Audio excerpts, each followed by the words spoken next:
Assalamualaikum class. Next topic is four vector. सही. Okay जी. Pre relativity मतलब relativity concept से पहले टाइम को जो था वो यूनिवर्सल ट्रीट किया जाता था. मतलब ये सपोज किया जाता था कि टाइम में कोई चेंज नहीं आ सकता. सही.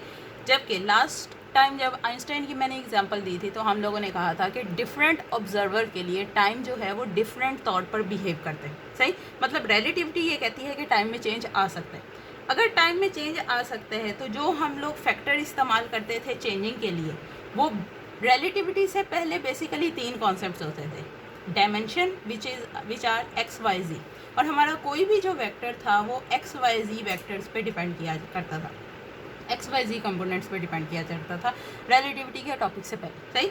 लेकिन रिलेटिविटी के टॉपिक के बाद हम लोग ये कहते हैं कि टाइम को हम लोग in three dimension x y z से सेपरेट नहीं कर सकते. सही. तो अब जो हमारे पास वेक्टर जनरेट होता है, सही, उसमें टाइम वाला कंपोनेंट का भी एडिशन हो जाती है एक्स वाई जी के साथ. सही. मतलब हमारे पास अब जो वेक्टर जनरेट हो रहे हैं वो basically depend on T X Y and G component. सही. जो कि हमारे पास इन इटसेल्फ जो है वो फोर वेक्टर कहलाता है. ठीक. अरे जी. रिलेटिविटी में मास और एनर्जी का कॉन्सेप्ट जो आइंस्टाइन साहब ने मास एनर्जी थ्योरी दी हुई है, E is equal to M C square, वहाँ से स्टार्ट होता है. Where E is the energy, E जो है हमारे पास एनर्जी के तौर पे बिहेव करता है. M is the mass and C is the speed of light. ठीक. Which is basically equal to 3 multiply 10⁻⁸ metre per second. ठीक. अरे जी.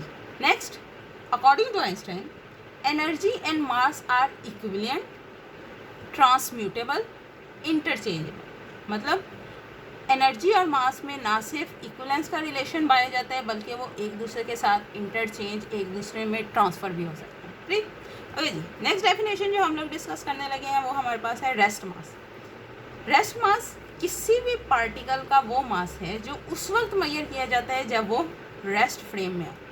सही. वो हमारे पास कहलाता है रेस्ट मास. किसी भी पार्टिकल, किसी भी ऑब्जेक्ट का वो मास जो एट रेस्ट उसका मेजर किया जाए वो हमारे पास रेस्ट मास कहलाता है.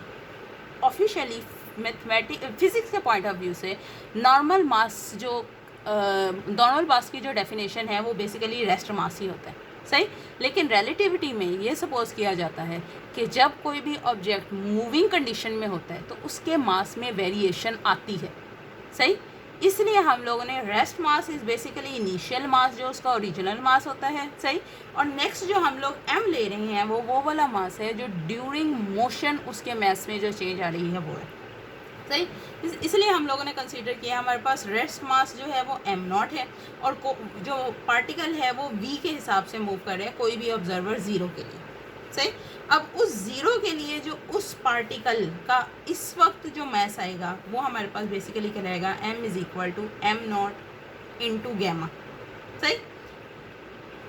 ये जो रिलेशन है अगर आप लोगों ने टाइम डिलेशन और लेंथ कॉन्ट्रैक्शन वाला टॉपिक पढ़ा हो तो ये उससे रेलिवेंट है. सही. जिस तरह से वहाँ पे चेंज आए थे इसी तरह से हम लोगों ने m और m नॉट में यहाँ पे रिलेशन फाइंड किया. सही.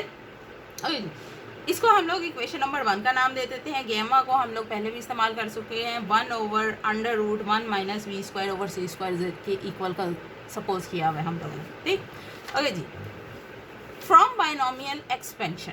ठीक. बाइनोमियल एक्सपेंशन की अगर इक्वेशन इस्तेमाल करें हम लोग 1 + x की whole power n is equivalent, equal नहीं होती क्योंकि और भी इसमें टर्म्स हैं, इक्विवेलेंट टू 1 + nx. सही. Where n is the power. ठीक. और अगली कंडीशन ये है कि the mod of x must be less than 1. सही.